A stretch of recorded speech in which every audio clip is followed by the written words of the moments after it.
Welcome to Sweet Life Beat Life. We hope this video helps.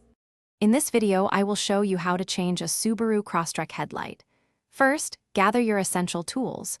You will need a 10mm socket wrench, a flathead screwdriver, and your new headlight bulb. Always ensure your vehicle is completely turned off and the engine has cooled down before you begin any work. This simple preparation ensures your safety and a smooth replacement process. Let's get started. Now, let's access the headlight bulb. Begin by opening your Subaru Crosstrek's hood. You will see the headlight assembly clearly at the front. Next, use your 10mm socket wrench to remove the two bolts located on top of the headlight unit. Once those are out, gently pull the entire headlight assembly forward. This creates enough space to reach the bulb housing behind it.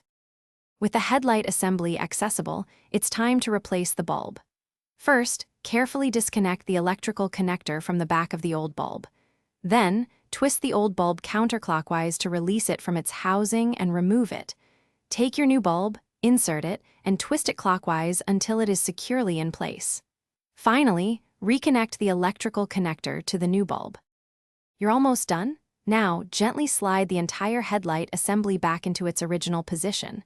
Reinstall the two 10mm bolts you removed earlier, ensuring they are tightened securely. Once everything is back in place, close the hood of your Subaru Crosstrek. Finally, turn on your vehicle and test the new headlight. Make sure both the high and low beams are functioning correctly. Great job! Thanks for watching. Consider subscribing if we helped you.